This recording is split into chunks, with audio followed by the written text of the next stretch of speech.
afternoon, everyone. My name is Sunny Safarati. I am a member of Self-Directed Advocacy Network of Maryland. I am also a Self-Directed Services participant. I received my services from DDA, and this video that we're going to talk about today is a staff recruitment premiere video. I want to welcome our special guests, Carol Beatty, Delegate Karen Lewis Young and Senator Susan Lee, and Andy Kelp of ARC of Maryland. This video is going to talk about how we recruit staff members and employees for self-directed participants. So will everyone please join me in welcoming Secretary Carol Beatty from Department of Disabilities in Maryland. Thank you, Sunny. Thank you so much for that very nice introduction. I am thrilled to be here today and to bring you greetings from Governor Larry Hogan and the entire Hogan-Rutherford administration, and that includes your friends at the Maryland Department of Disabilities. I feel like I'm with a lot of good friends, and you know a lot about the Department of Disabilities, but just to remind you that we're committed to the promise that Maryland is a place in which all people with disabilities have the knowledge and the influence to make a difference in their lives and in the lives of others. And self-direction is such a key component to making that promise a reality. We are responsible for creating the state disabilities plan with a number of our state agency partners and our stakeholder groups. And I just wanted to share with you that self-direction is one of our 5 guiding principles. This guiding principle focuses on ensuring that people with disabilities have a choice in their services and supports and have the ability to lead as self-directed and independent life as possible. And we are interested in all people with disabilities having the option to self-direct. I'm excited about the premiere of this video promoting support staff recruitment. We just celebrated Direct Support Professionals Recognition Week, and it really turned into the month of September. And we had the honor and the privilege to celebrate lots and lots of amazing DSPs from across the state, including those who support individuals who are self-directing. We know that DSPs make the promise of an inclusive life in the community possible, and recruiting and retaining the very best staff possible is critical to the success of folks with disabilities being an integral part of their community. I want to thank SDAN for taking this video project on and for making it available. And we know that this effort will help promote this rewarding profession and invite terrific people to join in the work. Thanks again for the opportunity to be part of today's premiere.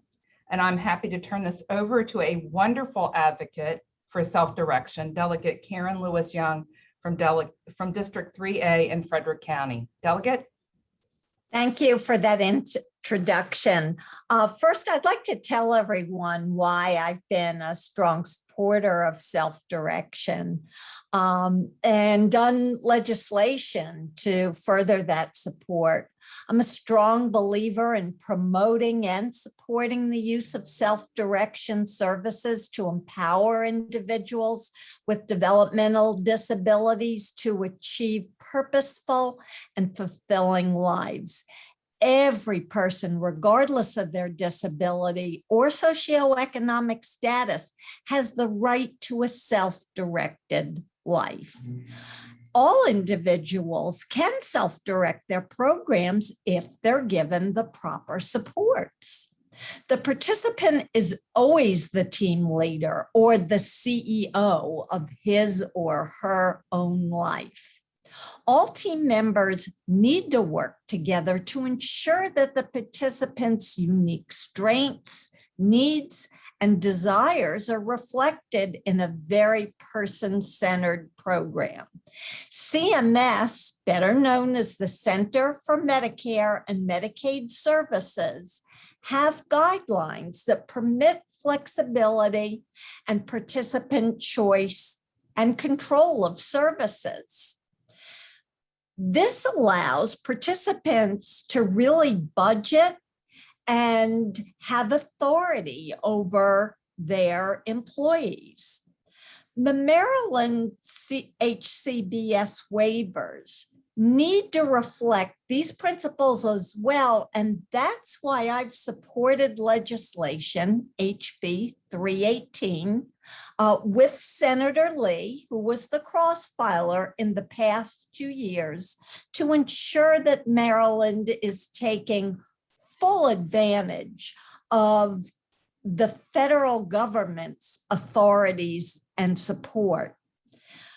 People with developmental disabilities need to know about self-direction and the options that they have to select from. And people interested in helping those with developmental disabilities should know that there's an opportunity to become a direct service provider, also known as DSP. And we're hoping to be able to recruit some more individuals to help people with developmental disabilities. It is such a rewarding and fulfilling endeavor. Now, I'm not sure if Senator Lee, my cross-filer, is on or not because I can't see all of the participants. If she is, perhaps she wants to say a few words. If not, I believe the next individual on the agenda is Erika Andrews of Applied Self-Direction and Andy Kelp of ARC of Maryland. Senator Lee is not here, so we will go to Erika.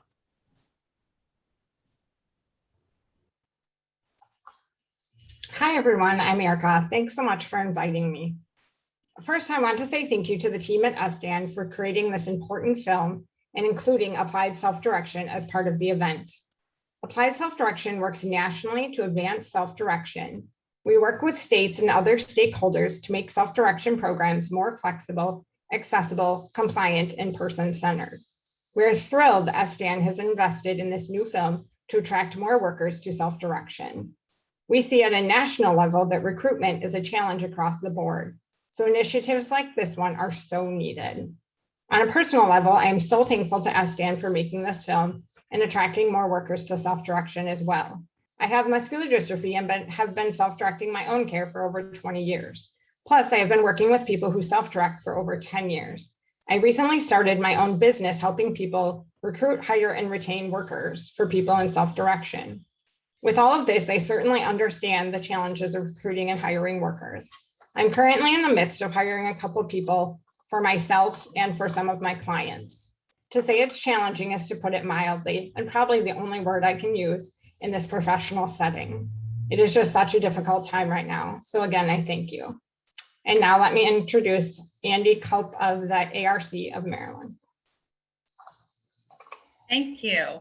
Hi, good afternoon, everyone. I'm Andy Kelp with the ARC Maryland, and I bring you greetings from the ARC Maryland Board of Directors who designated funds from the ARC Maryland's endowment for this special Spark Tank initiative.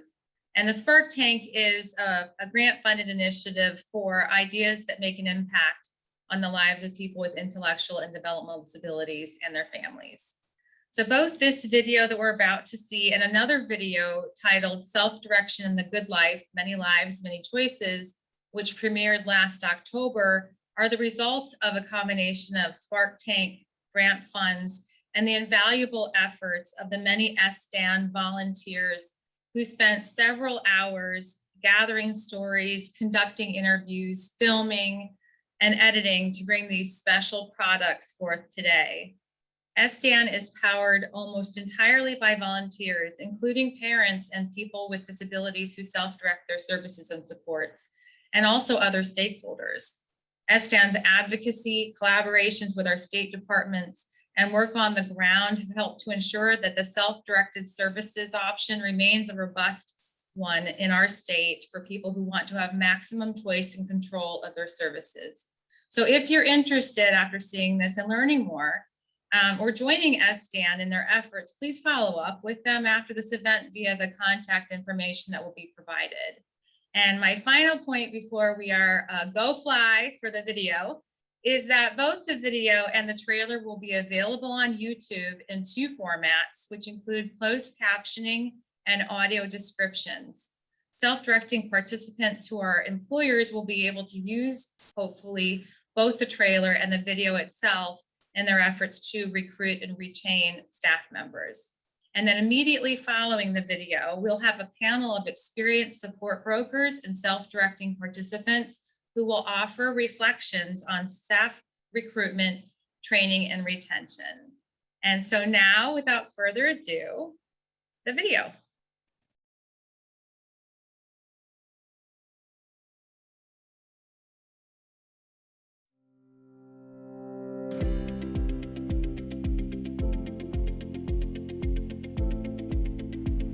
A growing number of people with developmental disabilities, or DD, are choosing to guide their own lives and their day-to-day activities instead of relying on state administrators and outside agencies to make decisions for them.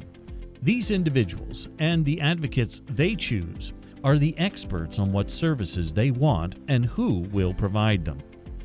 This rapidly growing movement, which empowers individuals to recruit and hire their own support staff, is known as Selfdirection and now includes over 1,400 Marylanders with DD.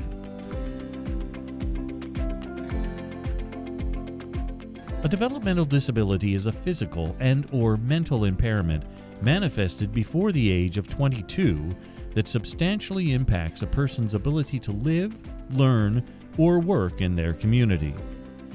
Some people with DD may only need assistance with straightforward tasks, such as transportation or mobility.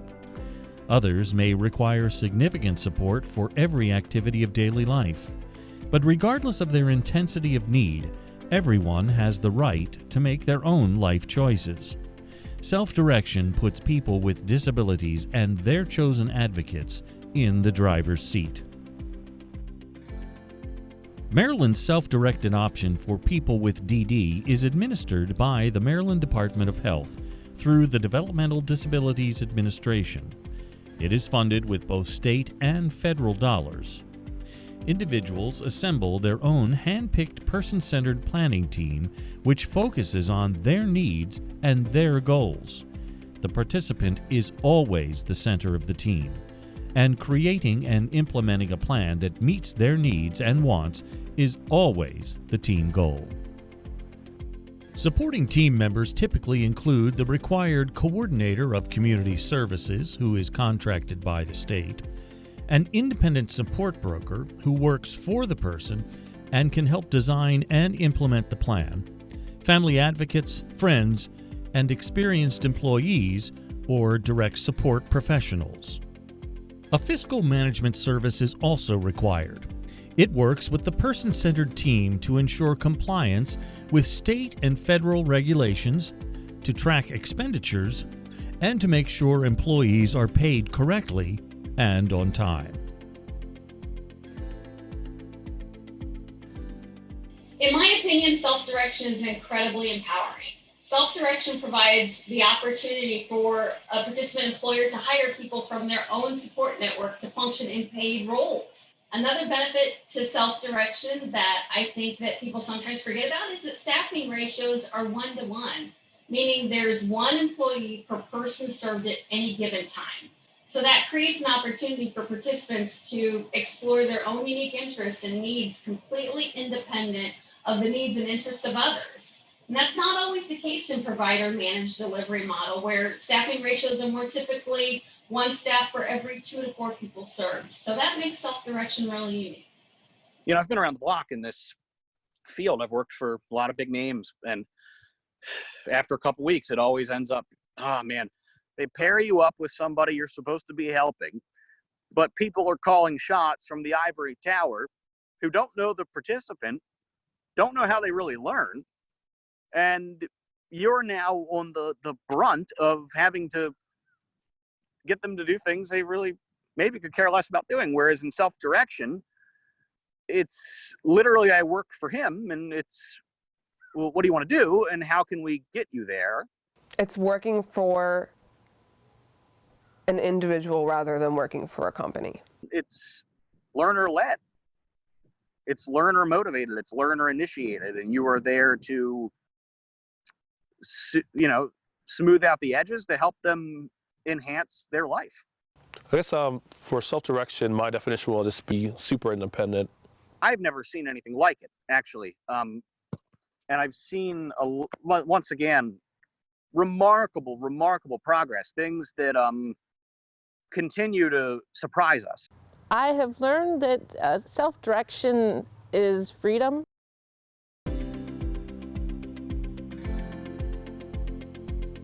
Anyone with DD can self-direct, and anyone with a passion for people can serve as a direct support professional, or DSP.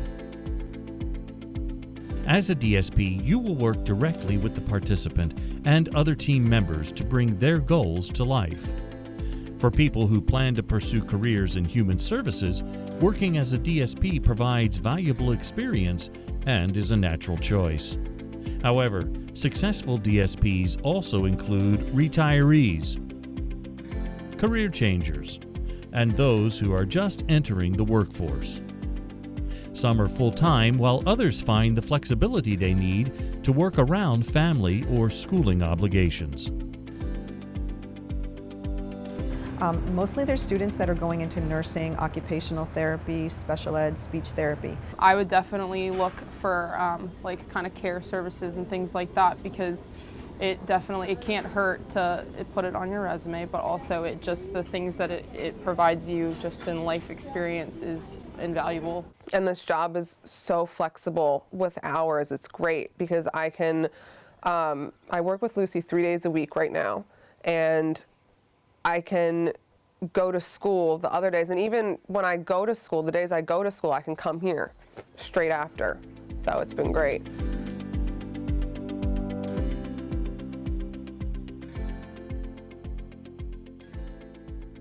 The person to whom you're providing services is your employer. In many ways, the FMS acts as the administrative liaison because we're accessing the participants' funds to provide payment. The employer is fully in the driver's seat. The employer sets the employee's wage, and they have to do so within the parameters of their budget. So the employer communicates to the FMS the amount they wish to pay each employee, and then that set amount comes out of the participant's budget. It's as easy as that. Another commonly asked question is, how do I get paid? Everyone wants to know how they get paid, understandably. FMS provides a bi-weekly payroll based on the services approved in the participant's plan and budget, only for whatever employer-approved timesheets are submitted.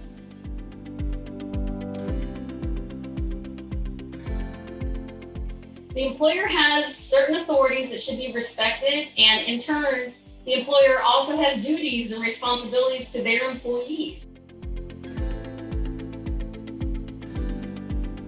There's always somebody to help you with something that happens. So you're not left on your own at all. I do have a whole handbook that I've written with all the expectations of my employees. My first day was shadowing Joel, actually. I have them start out shadowing with someone else, and it's like a preceptorship. They'll work with an experienced caregiver and watch them and slowly take over some of the things that they're comfortable with and expand on that with someone right by their side the whole time until they're comfortable to do the whole thing by themselves. It was really helpful shadowing him for the day. Joel's the one that introduced me into the whole world of John.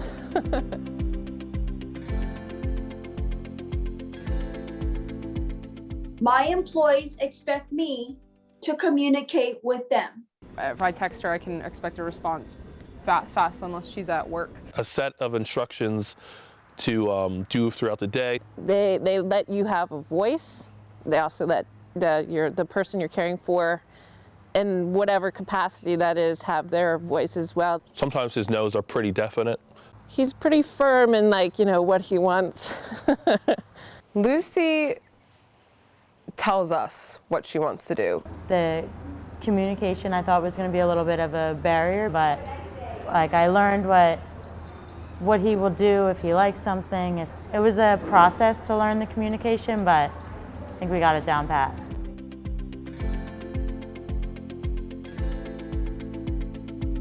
Robbie is definitely the team leader. People have learned the things that Robbie likes to do, and they base all their activities around, number one, how Robbie's physically feeling that day, and the activities that he likes to do. The main goal, obviously, is John's independence and helping him be as independent as possible. So having a team with different members, everybody has their own special insight. For team meetings, we have this wonderful lady named Sarah. She's an autism specialist. She comes over and she sort of just pretty much asks, for updates and progress on how John's doing. She may give advice for, what we could work on, and she can give recommendations. So it's really nice to talk with her because she has like a ton of insight. She has a lot of experience with people in John's situation. Since we all see different aspects of John, ask like what we notice differently. I love working with her. Having employees present in the meetings is really important. Even if they're not actively contributing to the meeting, I think it's really important that they're there because it gives them a really good sense of how the whole system works, who the CCS is, who the support broker is. And then sometimes the employees are the ones that have the greatest knowledge of the person that they're supporting and what the needs are. So, what I can tell you is that employers share with us regularly how important their employees are to them.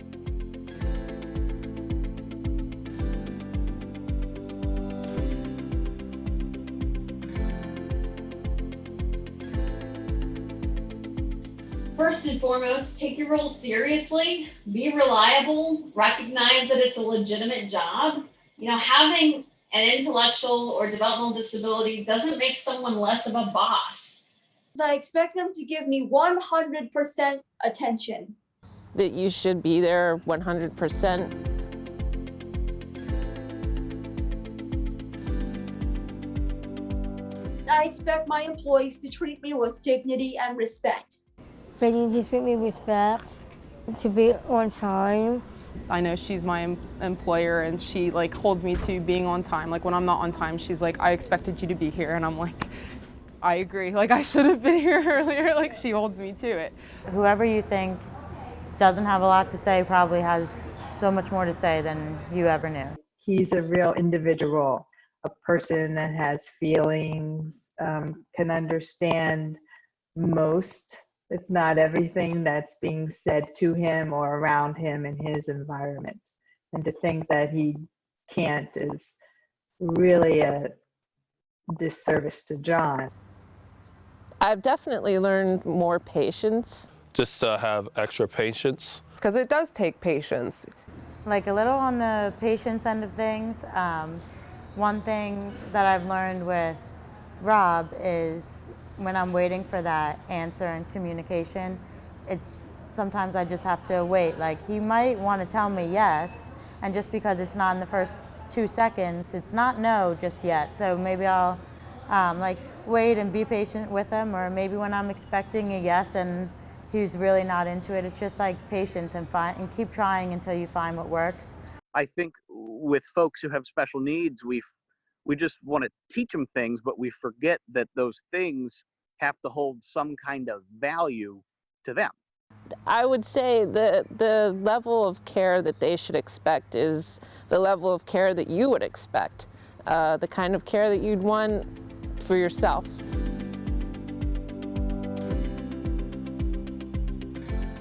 especially with self-direction, we learn a lot about communication aspects and how to get across to people, and even just like be able to be that middleman and communicate his needs to others if others aren't completely understanding. I personally like to use gesture prompts because I'm not verbally saying what to do. So I feel that helps him learn faster. You can see what he actually knows because he's smart. Communication, constant communication, and to be heard when you think something is off or wrong. I think that's one of the most important things for me, is that Lucy's family always listens to me when I say I feel like something's off or something's wrong, or I have an idea of how to help something in Lucy's life. I think it's really imperative that you have good communication, because they're with him like 12 hours of his 24-hour day.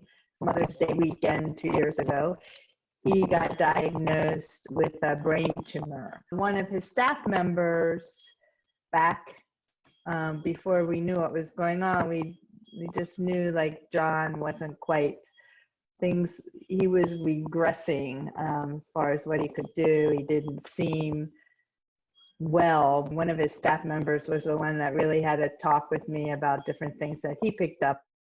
So we were at the gym at Red Run Fitness, and he was working out.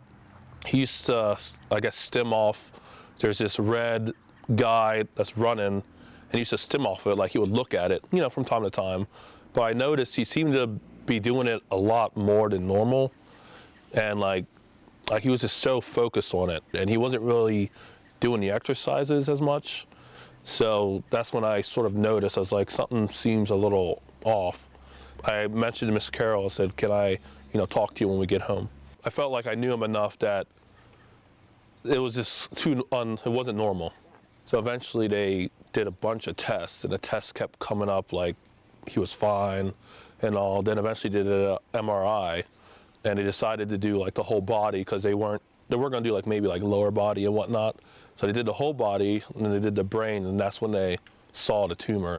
Around Labor Day, so in September, he had to have it all removed, the brain tumor, because it was growing, and it turned out to be stage 4 pineoblastoma, which is pretty aggressive tumor for which he had radiation therapy for. So fortunately, with Selfdirections, we were able to keep his staff, alter what his activities are, and gradually increase his activities to being able to do things as he could become more able to. There's John.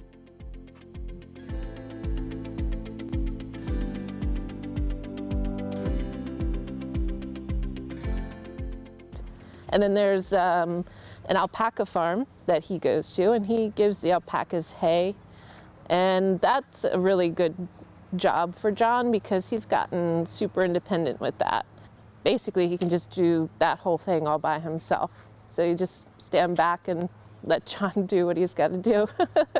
It's been amazing. She's better at technology than probably any of my other bosses. Like, there was one morning where I had an emergency and I wasn't able to bring her or pick her up from work, but I could meet her here a little bit later. And so she was able to just quickly, she's like, it's okay, I'll just take an Uber.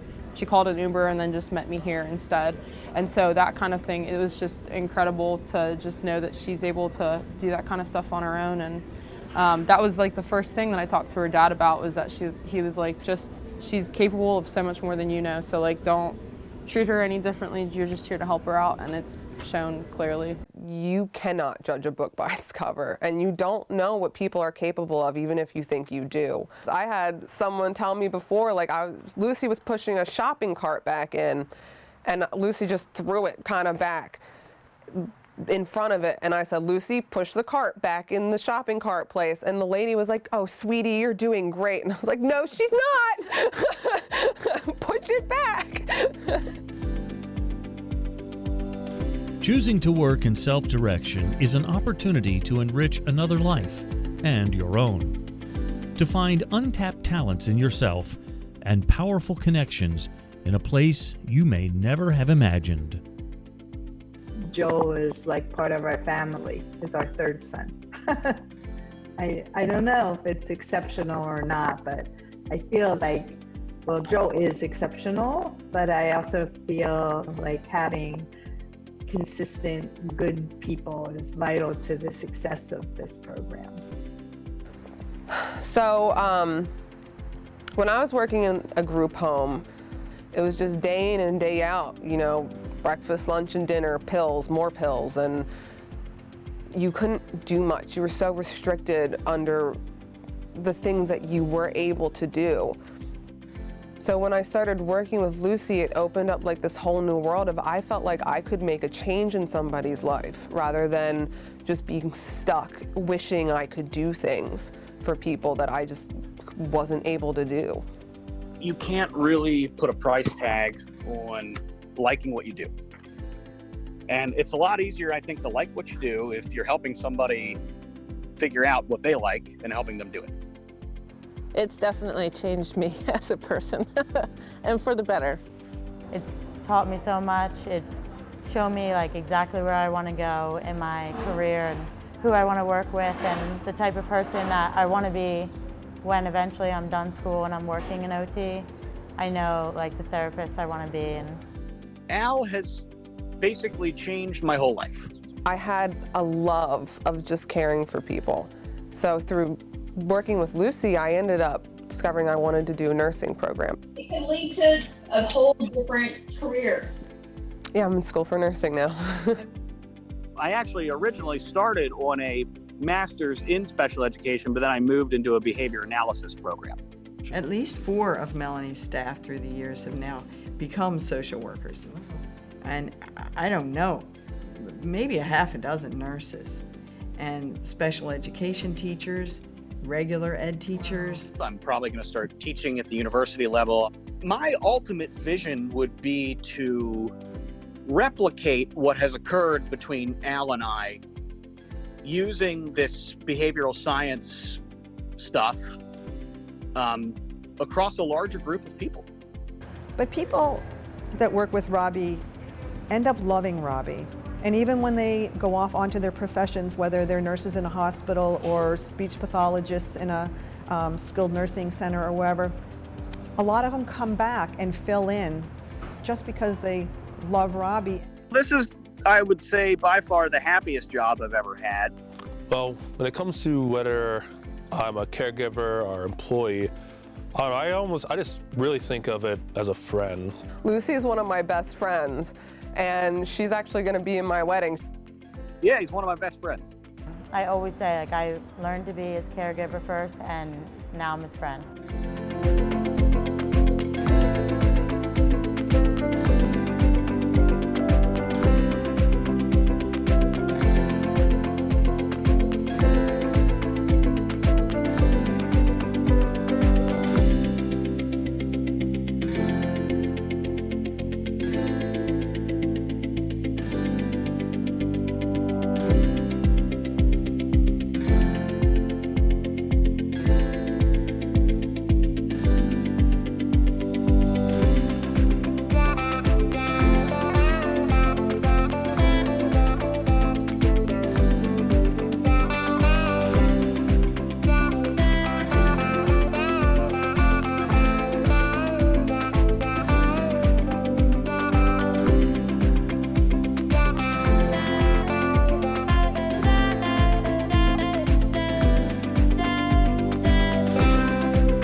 Okay, hi, my name is Meg Carter.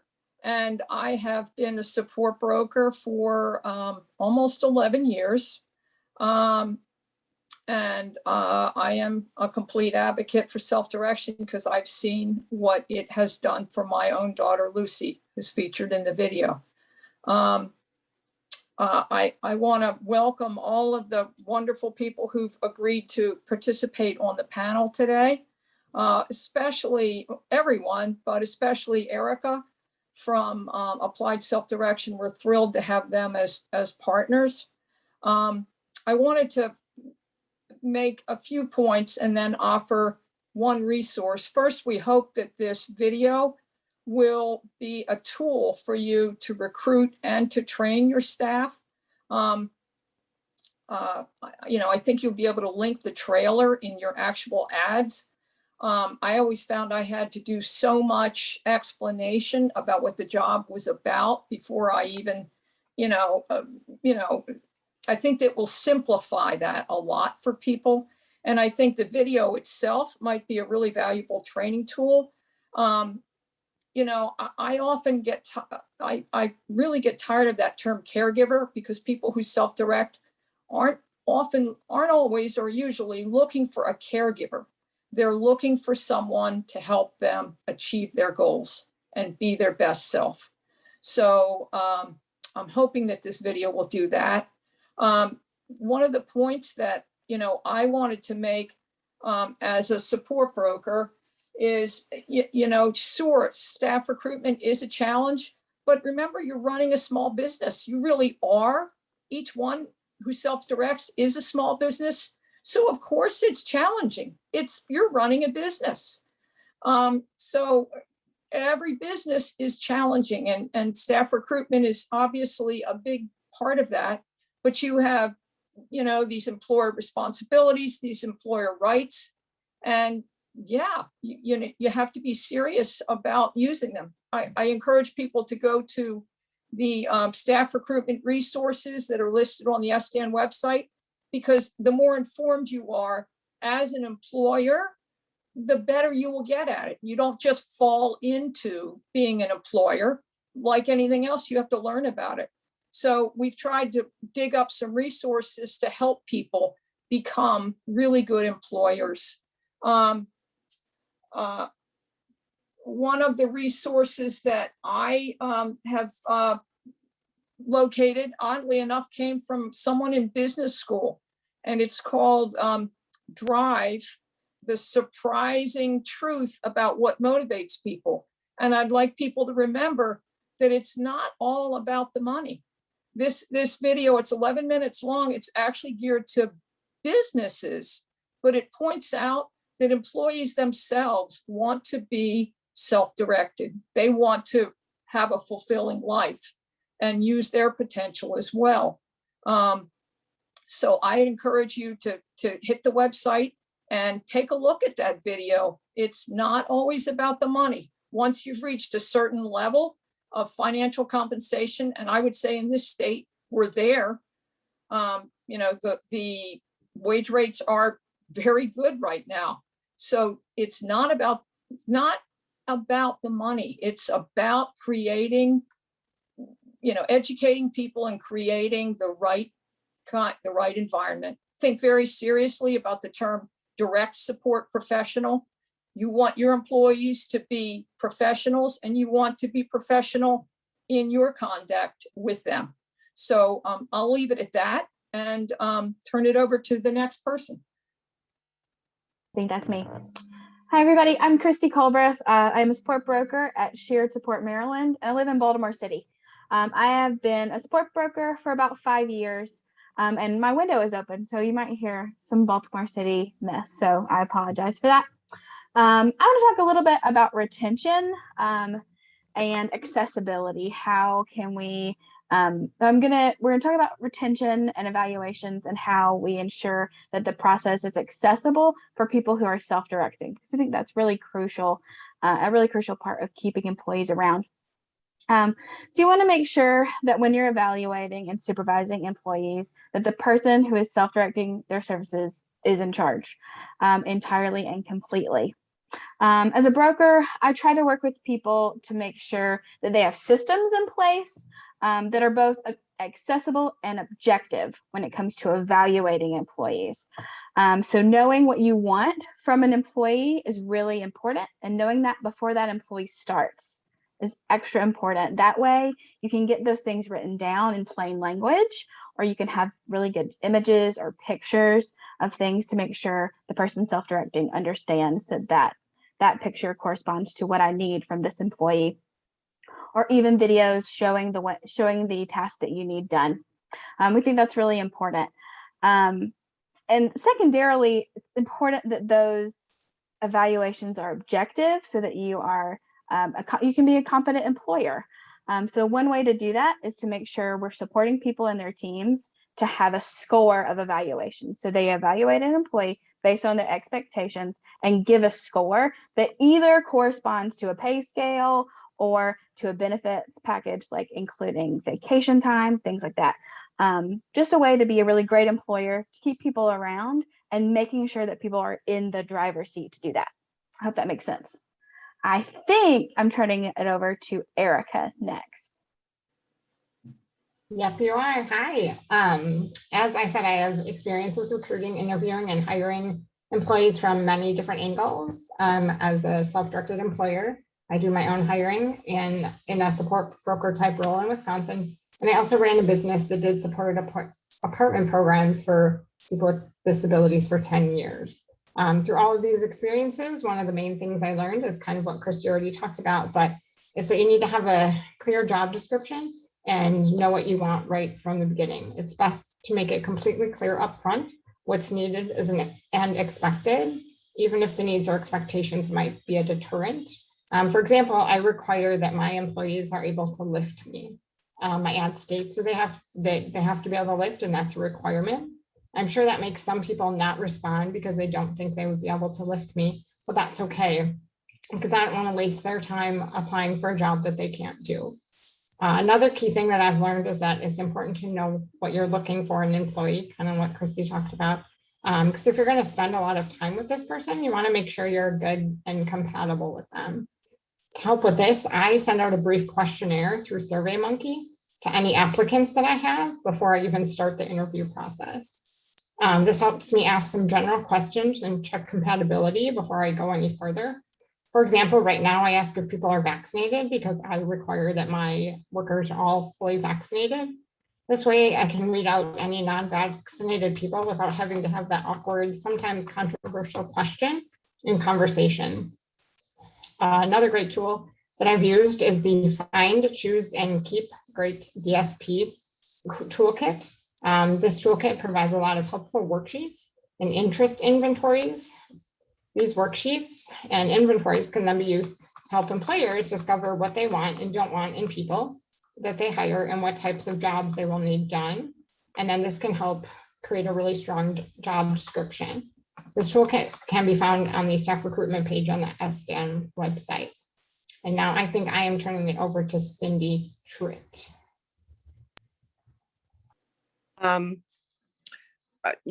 Wonderful video, wonderful comments. I'm so happy to be a part of this. One of the things when it comes to hiring staff is, like you've already touched on, you need to know that you're going to get along with the person you're hiring. So it's not just simply check the box, here's my name, address. What we use a lot, we have pulled information from different resources online. And not unlike Erika, we do have somewhat of a questionnaire. And we have shared that with SDAN, and it will be, on their website if you'd like to look further into that. But some of this actually delves into the personality of the person you're going to hire. You want to make sure that that person has similar likes, perhaps as you do as the participant. For instance, if you like to go swimming every day, it would be kind of counterproductive to hire someone who has a fear of water.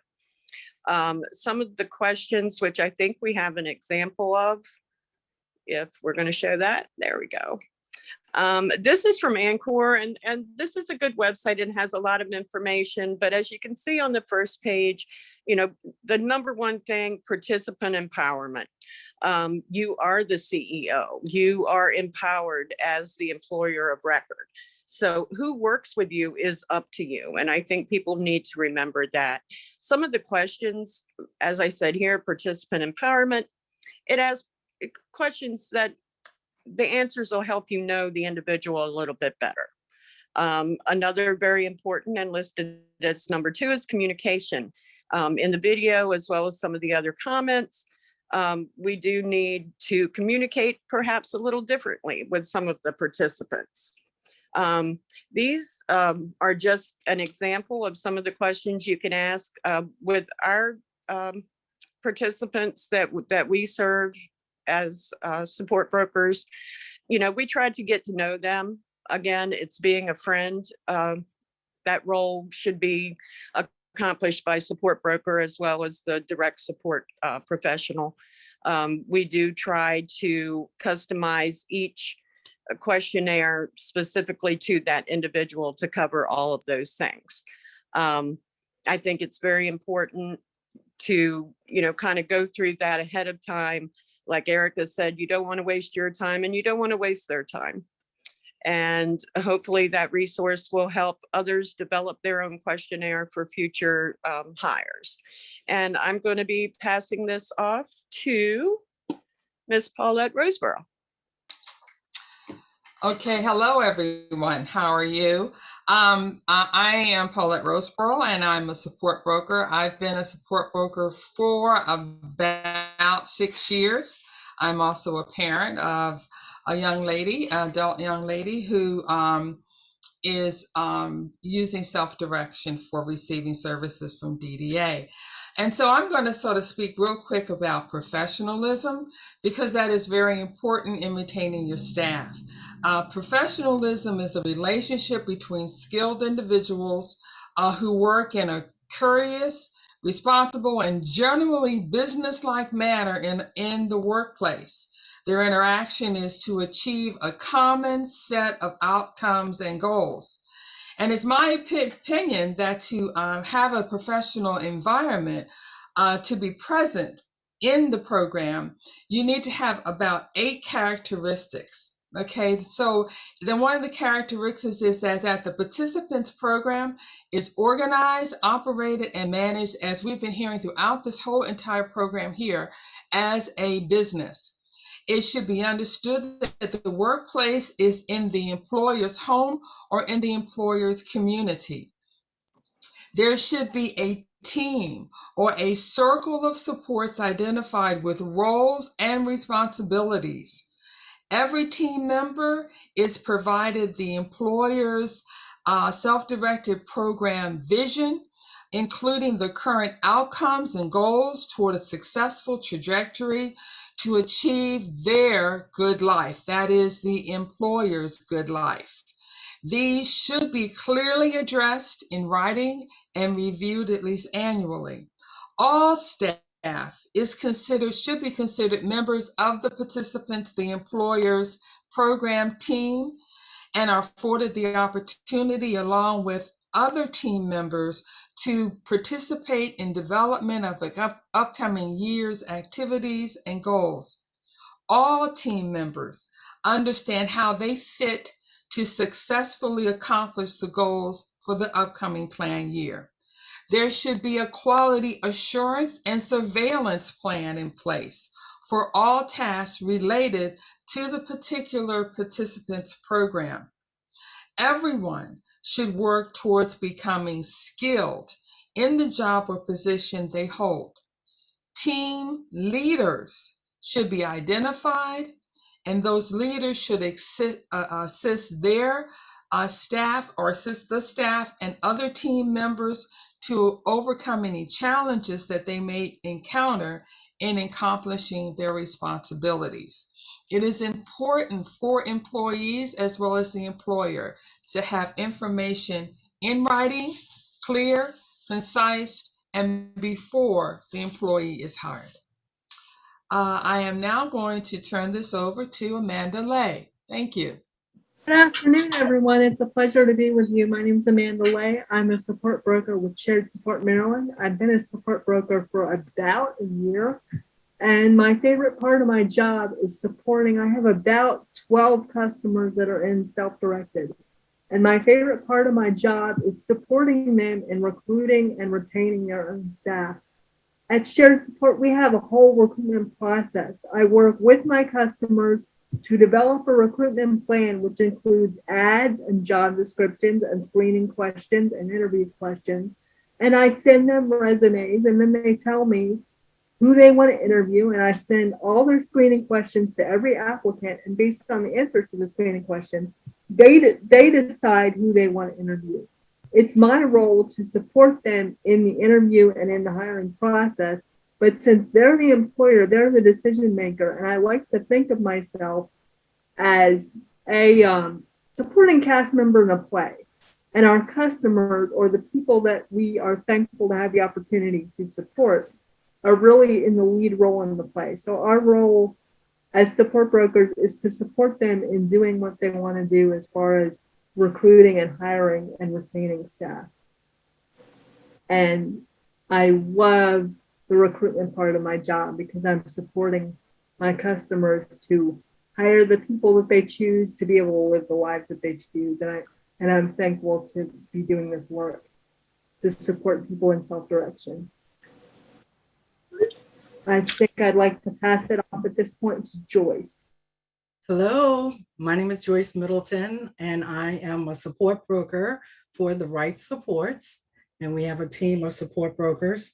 I've been working as a support broker for 13 years, since 2008, and that's when my son, Lewis, began the self-directed program. And we're talking about attaining staff and retaining staff and so forth. My son has one particular staff person that he is really attached to, and they are very good friends and so forth. But recently, the staff person had to reduce his hours. And I was, my first thought was, we're going to get another staff person. And because my son had to go here and there, and especially with transportation. And my brother, John, said, hey, I think Lewis might want to explore Uber. And, you know, and I'm thinking, oh, as a parent, I'm thinking, oh, this is going to be too much. But then when I talked to my son, he listened to me. And then I said, do you think you'd like to do this on your own? And he says, yes. I'm like, okay. And so we downloaded the app to my phone. And then he says, I want it on my phone. I said, oh, sure, yes. And so we put it on his phone. And then it had my name on it. He says, I want my name on it.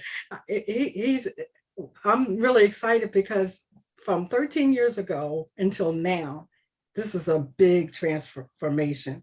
He came from a place that he could hardly speak and advocate for himself to now advocating for himself. And so as soon as he started to learn Uber, within days, he actually got out there and he's making all his scheduling and all his reservations and going from here to here and there. And I did call the doctor's office ahead of time and told the receptionist that my son is going to be on his own and so forth. They were very supportive and so forth. So I'm thinking as far as staffing, my son still needs staff. He needs staff, but we need to assess as a team when the staff need to be plugged in and when that person can really start to become more independent. So I think the next person is Christine Malaro. Hi, thanks, Joyce. My name's Christine. I'm a support broker. I've been a support broker almost 13 years, I think now. Kind of gone by quick. It's been exciting ride.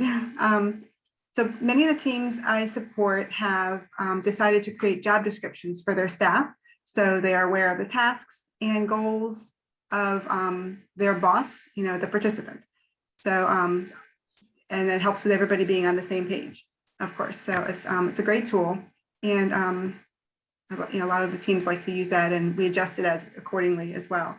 In regard, or also, like Sunny said in the video, we also strive to create an employee handbook, and it is generally can help the team, share.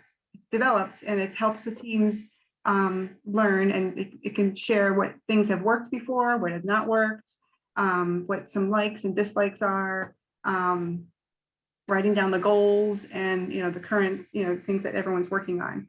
So it's a great guideline for the staff to follow, and it's also something that can be reviewed with the employee as they're kind of coming on board, and also as life happens and as things change and adjust. It can be it's a fluid document, so it can be updated, and then updating all the staff after that as things change and goals get accomplished, and moving on with new goals. So can be a great tool for many staff and many teams. And as previously mentioned by others, just it's so great with staff to have letting them share, and listening to the staff, listening to the employees for the ideas that can help create feelings of value and appreciation, and for them as an employee, as well as helping them stay on as a good employee for long term. It helps make a great team for people, and support them with their goals in their life. So I think I get to introduce the next support broker. It's CJ Shiloh. Hi, everybody. This is a great panel so far, and it looks like I'm going to be finishing up the series of panelists. So I just want to talk a little bit more about recruitment. And I noticed the comment from Dennis, and I thought this is a really good comment. And actually what I want to talk about speaks directly to this. So Dennis said the applicant pool needs to be increased, and it's so true. The video can help in the process, but we need to get colleges, universities, and community colleges. Those locations are being greatly underutilized, and I could not agree with you more, Dennis. And that's exactly what I want to talk about today. To introduce myself a little bit first. So I'm actually a support broker for only one person. It's not my regular day job, but I support Sunny Seferati, who is on the board for SDAN. And so Sunny and I have become partners over the years in Selfdirection. When Sunny first started, it was still new directions. It was very new, and we've just seen so much change tremendously. Sunny, if you want to chime in at any point, feel free to unmute yourself. So in our journeys of trying to find good quality DSPs, we've been very resourceful. Both Sunny and I have pretty good connections in the local community with different area churches, and have found success in finding employees through our family and church communities. But another really great place that we have been able to find good DSPs is on the college level. So my day job, I am a music therapist, and we have an internship program. And so the interns work with my company for 6 months, earn their hours, but sometimes it's part-time. So Sunny and I have had really great success with hiring music therapy interns, and also new professionals as they're building their caseloads. It's a double-edged sword, whether they're a music therapist that I have a connection with, or we've also made great connections with other allied health professions, and occupational therapy, speech therapy. So I have found my connections within those therapeutic professions and the university programs. We've had a lot of success with hiring from those pools. But the double-edged sword is that it's temporary. A lot of times young professionals, this is a great experience for them to work in Selfdirection. And then oftentimes they will go on to the next program, or like Sunny, one of your most recent DSPs is in nursing school at the community college. And so her clinicals were coming up. So it's like, okay, back to the drawing board. So I could not agree more about the applicant pool needing to be larger, because at least for Sunny, and myself, like we really enjoy finding DSPs in that realm. I know a lot of people who self-direct, they might rely on family members or, the personal connections that they have. And sometimes that's a great fit for a person, but I just really want to encourage people to think outside of the box, to think about how you could get connected with these programs. So if you're in Anne Arundel County like us, the Anne Arundel Community College is a great place. We have a lot of good connections there. Sometimes it's just a matter of picking up the phone and saying, who are looking on the website, who is the person in charge of student life? Maybe that person in charge of student life has connections with students who are looking for part-time work. Different universities, same kind of deal. Facebook groups are also a really great place to at least make that initial contact, see who's out there. So I want to encourage people to think outside of the box and be creative. And I think that's all I've got to say. So I can turn it back over to Meg and Rob to see what's coming up next. So what's coming up next are our breakout sessions where so that attendees, people who are attending the meeting, get a chance to share their questions and suggestions about staff recruitment and retention. So I think Rob is going to move us to the breakout sessions. And then after the sessions, the moderators of each session, Alicia Wopat will be the first moderator to report. But after that, it will be in the order of the number of the room. So whatever number moderators, whatever room you're in, you'll go in that order, except that Alicia, who's number 9, will go first. So we'll go 9 and then 1, 2, 3, etc. But I think we're ready to move to the breakout sessions.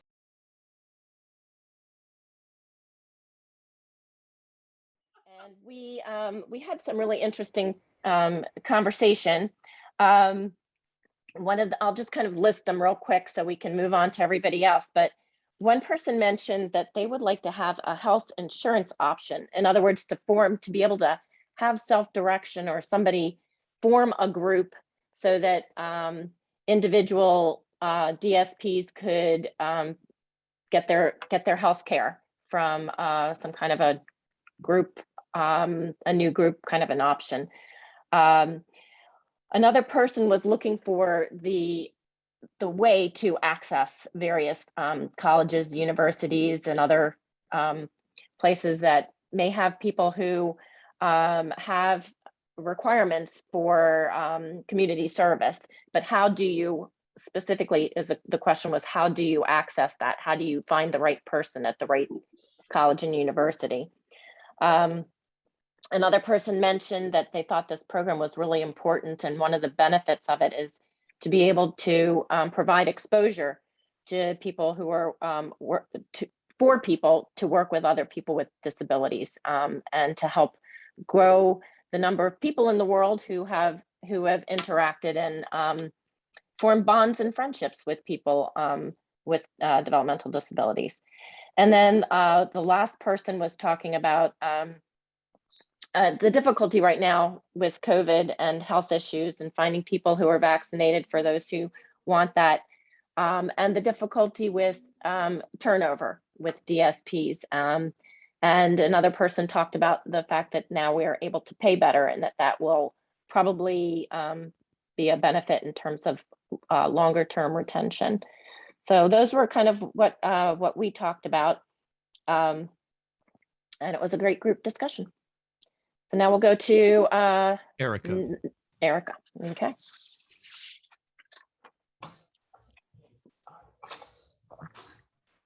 Hi, okay.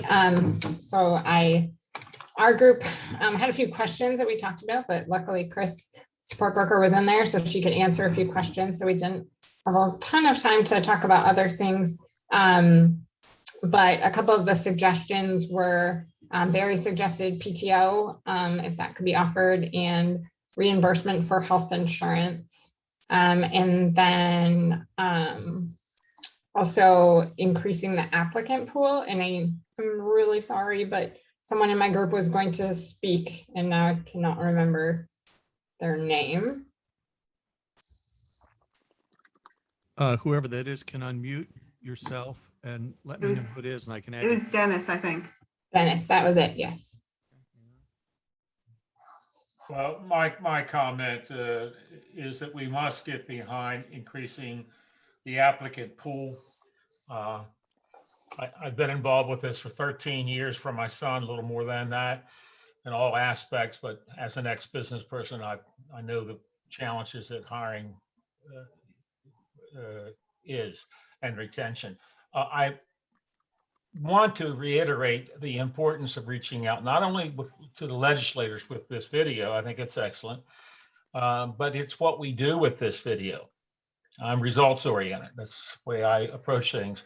So using this video to interact with our legislators, and in one area beyond the legislative body is our schools, our colleges, our universities, junior and community.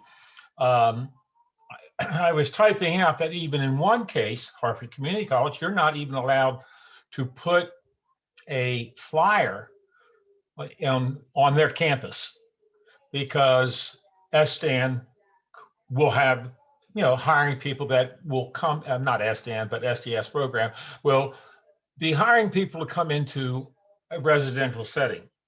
It's not allowed. Litigation. As a public institution, I think we should pursue that we don't have additional hurdles. In most cases, I've violated all those hurdles anyway. I think one thing that I heard previously, I actually venture over to the local colleges for our house in Towson, where my son lives. I go to Goucher, Towson, and other schools. And I go into those subject matter areas and I post my flyer, in most cases without permission, excuse me, but that's what's necessary.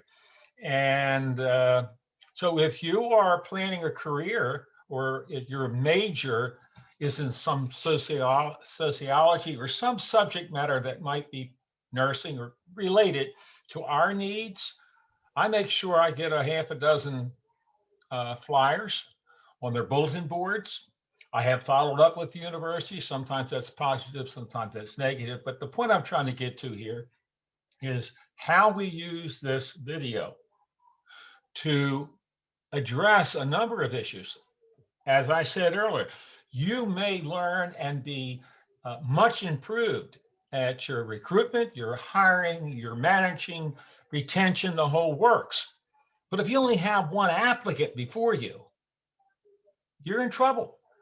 And those who want to pursue individual residential housing, and I know there's been housing programs going on,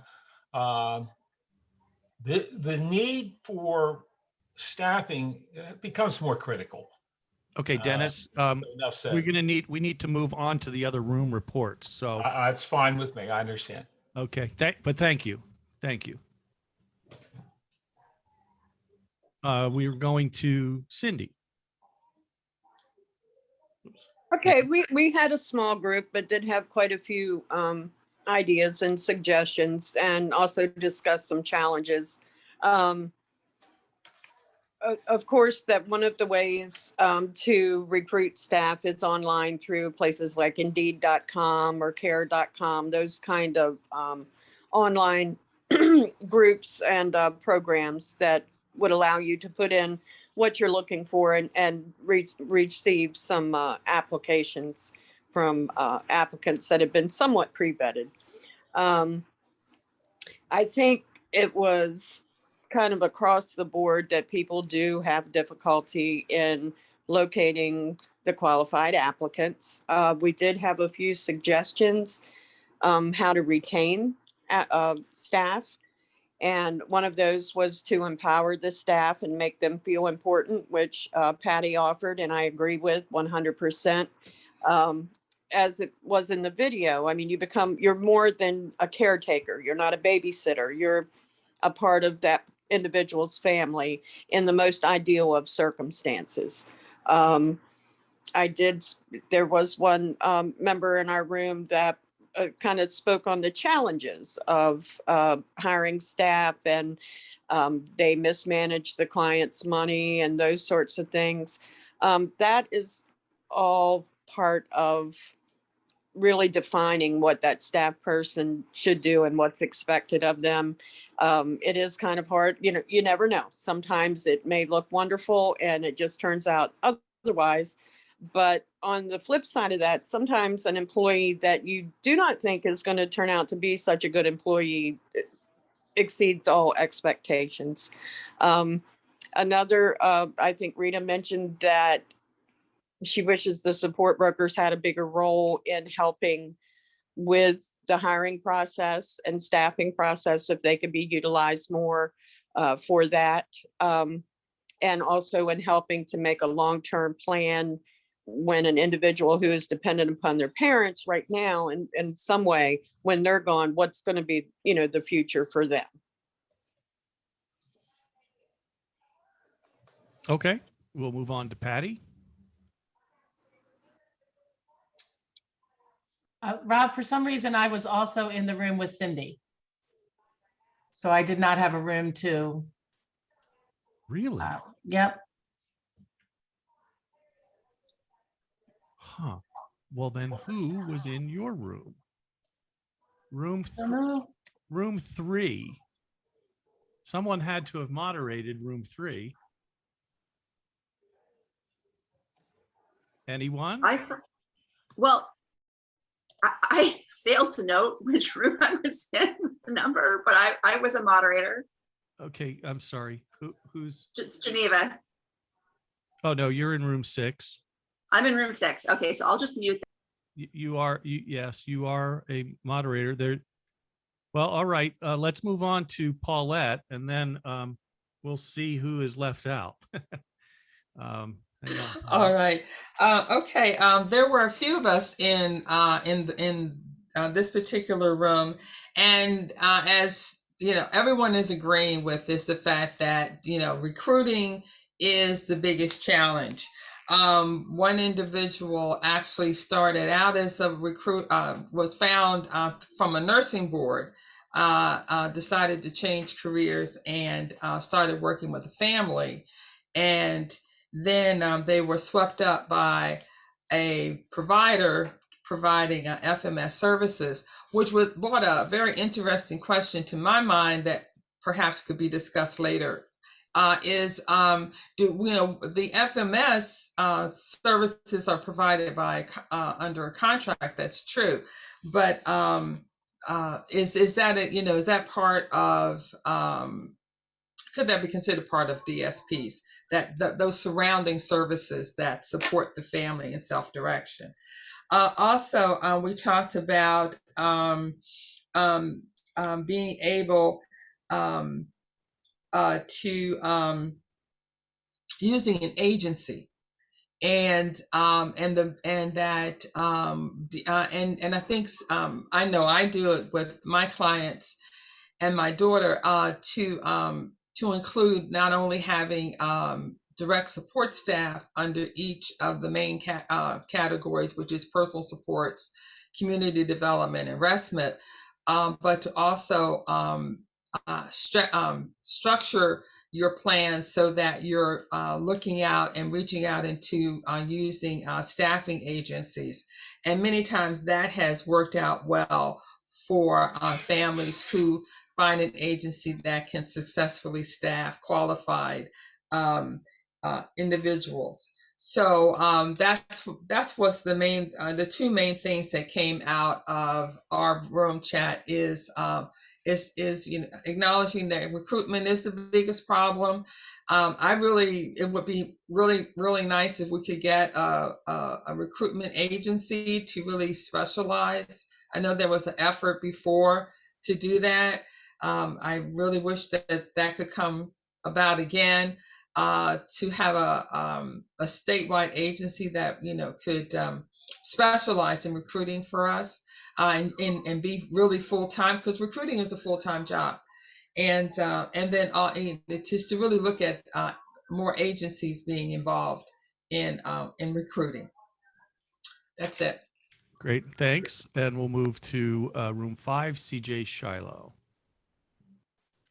Thanks, Rob. So we had a nice little group kind of quiet, but those of us who did talk, I think we really had some great connections, because there was a brand new family participant who's just been in Selfdirection for 1 week. And so that was really nice to connect, and Peg Colm and I were able to provide some ideas and some, a lot of the same things that we've been talking about all along. I really do like what Peg, what you said about how you really, in your specific situation, really requires a long period of mentoring and training, and saying at the forefront to a potential DSP, like, hey, if this doesn't work for you, it's not going to work for my child, or the person that I support. It's not going to work for us either. And having that really good, candid, transparent conversation right at the forefront. One thing I wanted to mention in the things that I said prior, before the breakout on the panel, Sunny and I have also used Indeed, and there's a cost involved. So it's hit or miss. Like it's a waste of money if you don't end up finding anybody. But if you're able to find that one person that kind of opens up to another maybe network or community of people. In our case, we made the Indeed listing and found an occupational therapy student who was in a cohort, who then, when that DSP left to move on with their career, was able to put the word out with everybody else in their OT cohort. And we found another employee from that. So it is, that word of mouth trickle effect can be really helpful. So Indeed is like also that double-edged sword, but sometimes it's really worth looking into. Okay, great. Thank you. Geneva, you're up. All right, so Rob and I were part of a group where people were really struggling. I mean, most people had not had staff since COVID, and parents were exhausted and feeling that their children really needed care support. We did have a support broker in our session who said that she uses, for example, in terms of tips and trying to hire staff, she'll set up screening questions. I think that someone, I can't remember who it was in the meeting earlier, talked about using SurveyMonkey to screen employees. And the support broker can help you screen out a lot of people and then send you the people who they think are the best, for example, to help you interview. So I think that those people who don't have support brokers, could look into getting a support broker. Robert just hired a support broker, and I have found that so far to be a great value add as we're trying to move into staffing up Rob's non-COVID staff. People also mentioned paying people a living wage out of your budget. And one question came up about REM nursing. And if your child does have REM nursing, that is a separate Medicaid waiver from the DBA's Community Pathways waiver. And you can indeed have a REM nurse at the same time as you have a direct support professional. So anybody who's been operating under a different assumption, let that one go. And another person towards the end of the meeting began to tell us about how they had success using the public school system as a resource, looking at aids that their child had had in the past, and going back to the public schools to see if they could, turn up anyone else. In terms of what I can add in terms of Rob's staffing, we made a lot of use of someone being able to come in by Zoom to be a DSP for even an hour or two during the day. And for those parents who are really struggling to staff up after COVID, if there is a Zoom activity that your child can participate in, that's at least a way to get a break right now. I know that Spirit Club is still offering Zoom classes, for example. That's the gym. And Robert enjoys participating. Robert's going back to Spirit Club in person, but Robert did enjoy doing some of the Zoom activities through Spirit Club. And I'd also encourage people to look at UCR at Upton County Community Resources, because they're switching over to in-person, but they still have some Zoom classes. So that's a way just to get a little bit of a break for yourself. Anything else that I have to add? We've gone actually in the past back through Best Buddies, Robert's Best Buddies, through the Best Buddies Club at Whitman to locate people that could work with Rob. And I'd also like to just mention that I am a board member with the Maryland Regional Direct Support Collaborative. And while they've been focusing a lot on elder care, they're actually looking at developing a grant proposal to work with one of the local community colleges in Maryland to develop a program of training for direct support professionals. So there are some other efforts that are going on statewide. And I think that's about it. I think a lot of people are hoping that with all the people on the meeting today, that there will be some additional tips or ideas. I think that's about it on my end. Thank you. Okay, great, Geneva, thanks. And now we're going to go to Carol Custer. All right, so someone did not realize that the SDAN website was a resource, so I want to put that out to you. It hasn't always been in the past, but it is now, at least on this feature. There's a whole section on this and about this video as well. And Meg had mentioned the link, so you can use that in your recruiting ads, so at least somebody learns about it before they come out. They talked about interviewing questions. They're happy to see that resource and to remind people to check references from people they talked to. They had someone who outright lied to them and they didn't check the references first.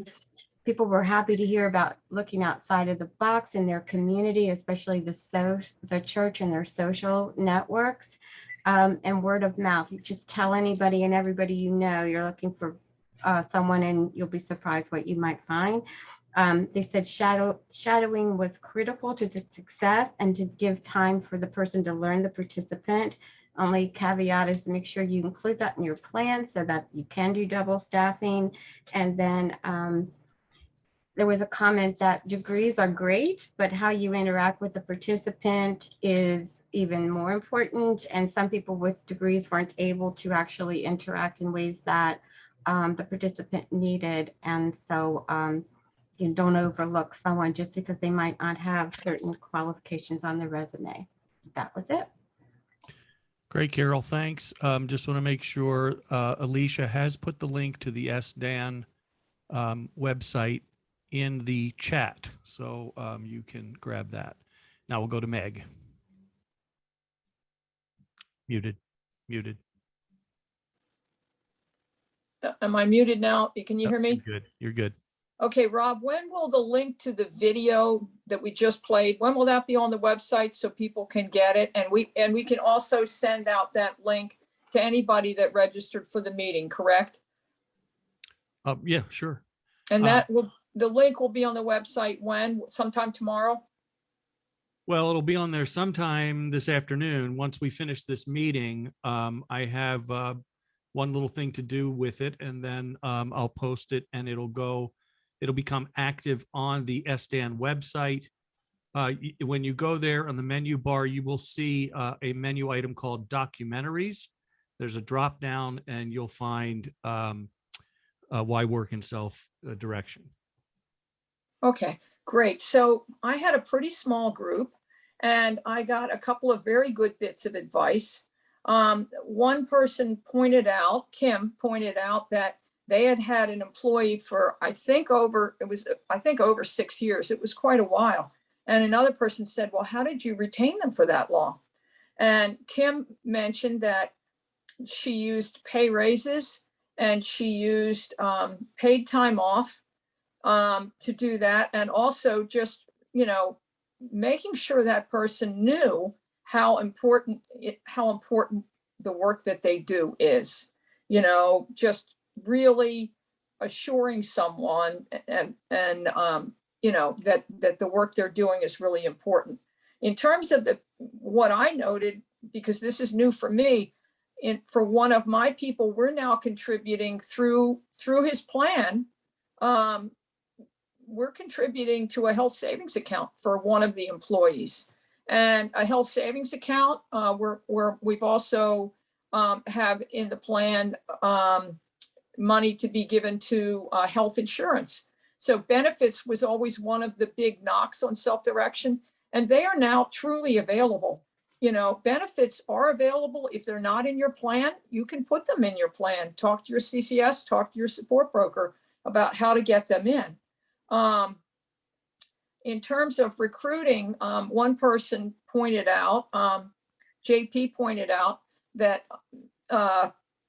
sort of said something that I really believe, is that sometimes the people who self-direct themselves are the best recruiters and come up with great employees. So her son used to visit the dollar store. It was part of his plan because he was learning to do money and, calculate how much things cost. And one of the dollar stores was particularly patient, particularly kind, and wasn't being paid well. And they were able to recruit that person right out of the dollar store, which I think is very cool. I think looking looking in the network that you have, where do you go, and noticing the people that you meet, using what you already have. Indeed can be great, but it's in person is wonderful. So I thought that was just a wonderful story. And it's similar to things that have worked for my daughter as well. Look at the people you meet, look at how they behave, and they may be looking for another job or a new job. That is, I think, pretty much it from my group. Okay, so there was one room that hasn't reported. Does anyone know who they are? I think that was our group. Okay, and you are Karen. And you didn't have a moderator. I don't think so. So we kind of winged it. So there were two. So I work with fiscal management services at the ARC, and Lee, who also works with the FMS, is in there as well. And Donna, a support broker, was in there, but her audio wasn't working. So we muddled through, and then a longer term self-directed parent was in the group, along with somebody new coming into services. So I think the family that's already been in services was able to provide some insight into struggles with recruiting and, staffing issues during COVID and that sort of thing. We just kind of talked about, things going on in self-direction and, things that the new family coming into services should look out for. But it sounds like they have a really good support broker that'll be showing them the ropes. So that's great. Good. Thank you, Karen.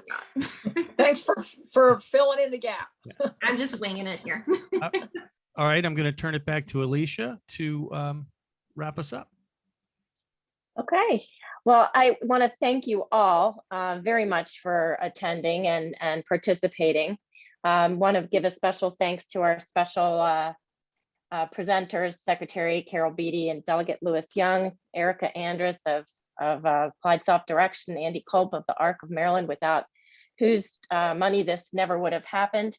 But I also want to thank both Rob McQuay and Meg Carter for the many hours of work that went into this amazing video. So thank you so very much. And as was stated before, this video is now going to be in the public domain. So please do us proud and share it like crazy. I also want to make one special request, and that if you aren't a member of SDAN, please join our mailing list. Just click on the website. It's really easy to join us. And while you're there, if you wouldn't mind either clicking and volunteering your time or some funding. We are an all volunteer group. We try to do amazing advocacy for people in self-direction, and we could use your help in either or both of those ways. So again, a major thank you to everybody who participated in today's Zoom session. Go out and get them. Thanks so much.